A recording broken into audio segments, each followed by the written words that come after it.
మన ప్రభువును రక్షకుడైన యేసుక్రీస్తు నామములో మీ అందరికీ శుభములు తెలియజేస్తూ ఉన్నాను. దేవుని వాక్యమును ధ్యానిందాము. విలాప వాక్యములు 5వ అధ్యాయము 21వ వచనం.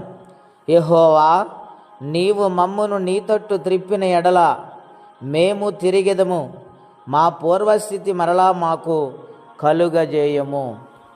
ప్రియ స్నేహితులారా, ఈ ఉదయకాల సమయంలో పరిశుద్ధాత్మదేవుడు మనందరితో మాట్లాడుచున్నారు.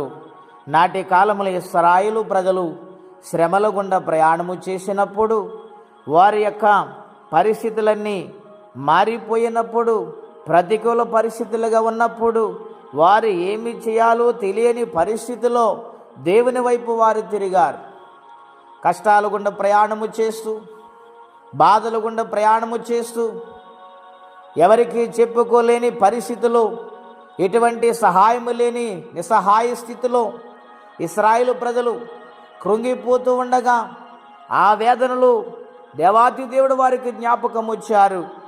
వారి యొక్క పూర్వస్థితి వారికి జ్ఞాపకం వచ్చింది.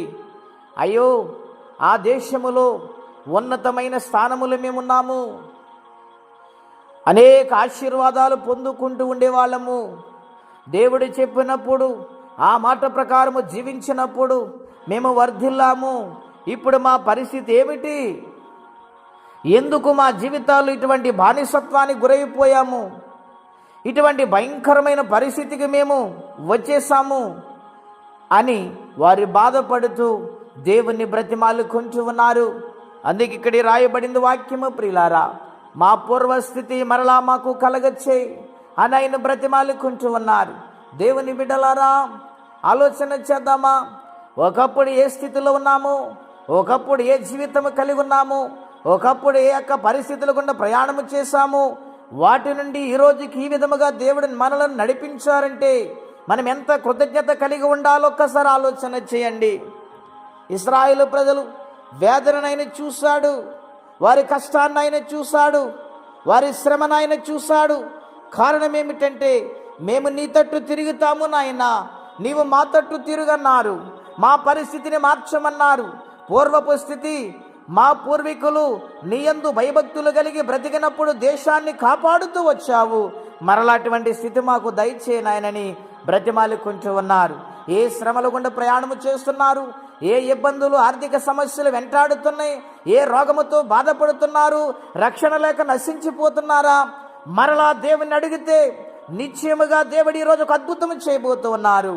నమ్మినట్లయితే దేవుని కార్యము చూస్తూ ఉన్నారు గనుక బలమైన ప్రార్థనతో దేవుని సన్నిధిలో సాగిపోవాలని ప్రభుపేట మనవి చేస్తున్నాను. మరలా నాకు మంచి స్థితి దయచేయండి ఆయన. మరలా మొదట ఆత్మీయ జీవితము, మొదట ఆత్మీయ భక్తి, మొదట భయము, మొదట భక్తి జీవితాన్ని నాకు కలగచే ప్రభుని ప్రార్థన చేద్దామా? ఖచ్చితంగా దేవుడు ఆలకించి మరలా మంచి స్థితిని, నెమ్మది కలిగిన జీవితాన్ని ఇస్తారు. అటువంటి జీవితం మనందరము పొందుకుందుముగాక.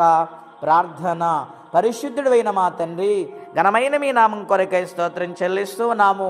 ఇది నాన్న ప్రత్యేకంగా ప్రేమతో మాకు హెచ్చరిక చేస్తున్నావు, ప్రేమతో మాతో మాట్లాడావు నాయన. అవును ప్రభా, నాయన మొదట ఆత్మీయ జీవితంలో, మొదట ఆత్మీయ భక్తిలో, మొదటిగా నాయన నీ మాట వింటే భయభక్తులు కలిగి జీవిస్తున్నప్పుడు ఎంతగా ఆశీర్వదించావు. మరలా ఆశీర్వాదం మేము పొందుకోవాలంటే మరలా నాయన మమ్మల్ని మీరు జ్ఞాపకం చేసుకోవాలి. నీకు ఎడమగా ఉన్నామేమో, నీకు దూరముగా ఉన్నామేమో, ఆత్మీయతలో పడిపోయామేమో, ప్రార్థనా జీవితం కోల్పోయామేమో, మరొకసారి మాకు అవకాశం కల్పించండి ప్రభువా.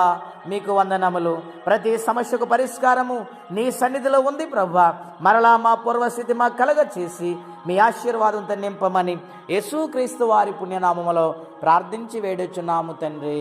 ఆమెన్. దేవుడు దీవించును గాక. ఆమెన్.